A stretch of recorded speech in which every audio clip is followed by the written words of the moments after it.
Herkese merhaba. Şöyle bir sahneyi hepiniz görmüşsünüzdür. Yarış kızışmış, önde iki araç dişe diş mücadele ediyor. Siz de keyifle izliyorsunuz. Derken bir anda ekranın köşesinde böyle bir VSC yazısı beliriyor. Ya da tepesi turuncu ışıklarla yanıp sönen bir araç piste çıkıyor. Ve o an sanki birileri gizli bir düğmeye basmış gibi yarışın yarısı aynı anda pit yoluna dalıyor. Siz de koltuğunuzda ne oldu şimdi? Niye herkes birden içeri girdi?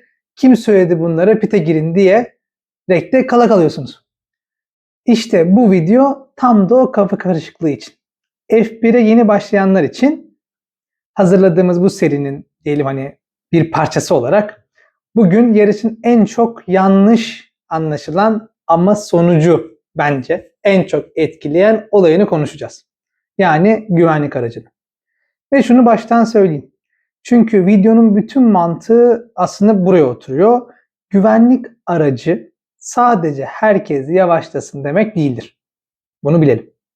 Güvenlik aracı bir yarışı baştan aşağı çevirebilir. Öyle ki bazı pilotlar onu görünce işte içten içe sevinir. Bazıları ise telsizden işte küfrü basar. O yüzden bu videonun sorusu aslında şu. Bu güvenlik aracı tam olarak kimin işine yarar? Gelin adım adım çözelim. İlk kafa karışıklığını hemen dağıtalım. Çünkü çoğu kişi bunu bilmiyor. F1'de tek bir güvenlik aracı yok. İki farklı sistem var. Ve bu ikisini birbirinden ayırmak her şeyi anlamanın da bence anahtarı. Birincisi gerçek güvenlik aracı. İngilizcesiyle safety car. Bu gerçekten piste çıkan etten kemikten, daha doğrusu çelikten diyelim bir araç. Yüksek performanslı bir spor otomobil, direksiyonunda da profesyonel bir sürücü. Bu da başka bir video yaparız. Peki bu araç ne zaman çıkar? İşler cidden ciddileştiğinde. Büyük bir kaza olduğunda, pistin ortasında araç kaldığında. Pistte büyük parçalar saçıldığında ya da hava iyice bozduğunda. Bu araç piste çıktığında liderin önüne geçer, ardından bütün pilotlar onun arkasında işte sıraya girer. Yarış sırasına göre dizilirsiniz. Öndekinin arkasında kalmak zorundasınız. Kimse kimseyi geçemez.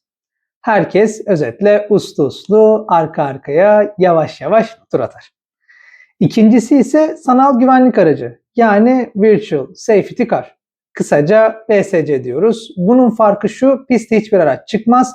Bunun yerine bir sistem devreye girdiği anda pistteki herkes aynı anda yavaşlamak zorunda kalır. Bu VSC'yi neden icat ettiler sorusuna gelelim. Aslında acı bir sebeple. 2014'te Jules Bianchi adlı pilotun yaşadığı ağır kazanın ardından tam güvenlik aracı çıkarmaya değmeyecek ama pistin bir köşesinde tehlike varken herkesi nasıl yavaşlatırız sorusuna çözüm olarak 2015'te geldi. VSC devreye girdiğinde her pilot hızını yaklaşık %40 düşürmek zorunda. Ve bunu aslında göz kararı yapmıyorlar. Direksiyonlarındaki ufak bir ekran var. Ekranda bir delta zamanı beliriyor. Yani bu tempodan daha hızlı gidemezsin diyen bir sınır var. Bunu da GPS ile saniye saniye takip ediyorlar. Kim bu sınırı aşarsa ceza kapıda.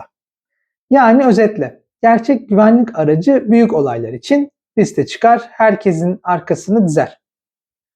Sanal güvenlik aracı ise daha böyle küçük tehlikeler için kimse piste çıkmaz, herkes olduğu yerde yavaşlar. Şimdiye kadar tamamsa asıl işin sırrına geçelim.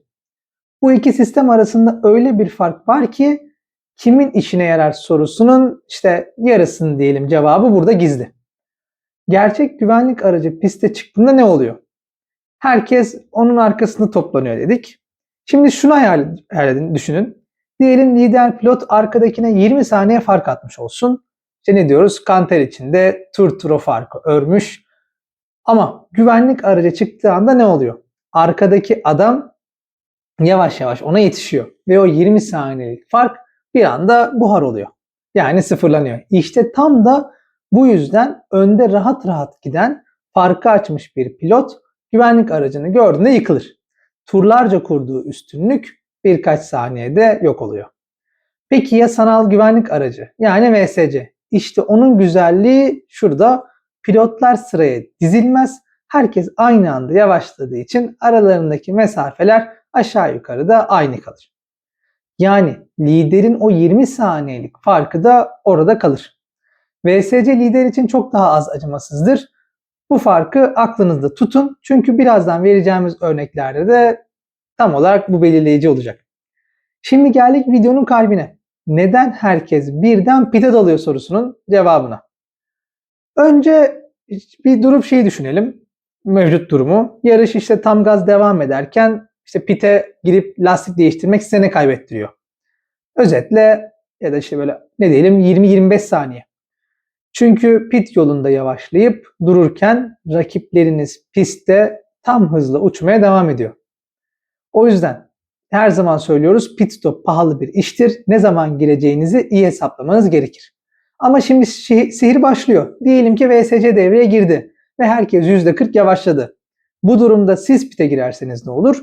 Rakipleriniz zaten yavaş gidiyor. Yani siz durup lastik değiştirirken onlar eskisi gibi sizden hızla uzaklaşamıyor. Yani sonuç normalde 20-25 saniye kaybedeceğiniz bir işlemi adeta 10 saniye civarında getiriyorsunuz. O yüzden güvenlik aracı kimin işine yarar sorusunun en net cevabı şu. O an henüz pite girmemiş, doğru zamanda içeri dalabilen pilotun işine yarar. Peki kimin işine yaramaz? Aslında burada iki grup var.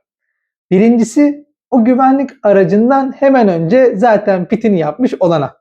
İkincisi de az önce dediğimiz gibi farkı açmış lider. Özellikle de gerçek güvenlik aracı çıktığında bütün üstünlüğü elinden gidiyor. Bir de aslında üçüncü bir grup daha var. Biz onlara kumarbazlar diyoruz. Bazı takımlar ben şimdi pite girmeyeyim, dışarıda kalayım. Belki birazdan bir VSC daha gelir ve ben o zaman bedavaya girerim diye bahis oynar. Gelirse tabii kral olur. Gelmezse herkesin taze lastikle uçtuğu bir yarışta eski lastiklerle debelenip kalır.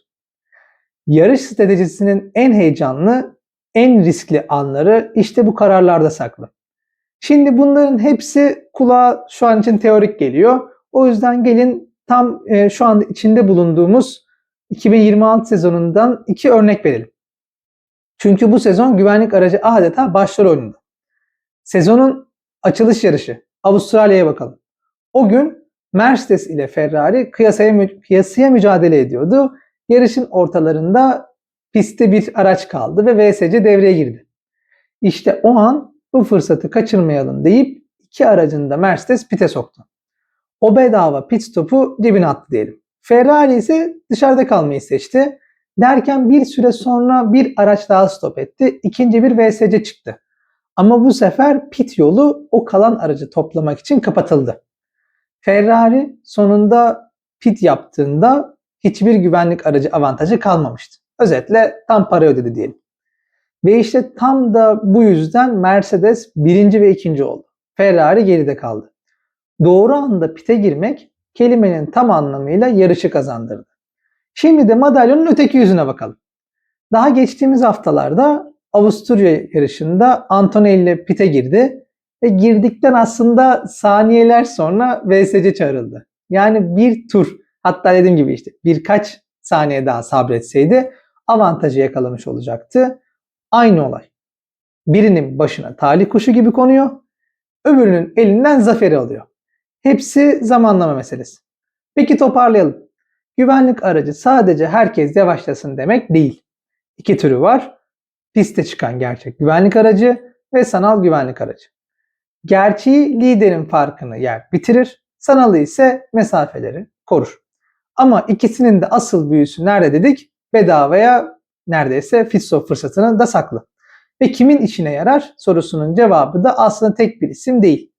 Doğru anı yakalayanın, henüz piti yapmamış olanın, biraz da şansın yanında olduğu pilotun işine yarar. Yanlış anda kalanın ise canını da yakıyor. Bu videoyu beğendiyseniz kanala abone olmayı ve bizi beğenmeyi unutmayın. Bir sonraki videoda görüşmek üzere.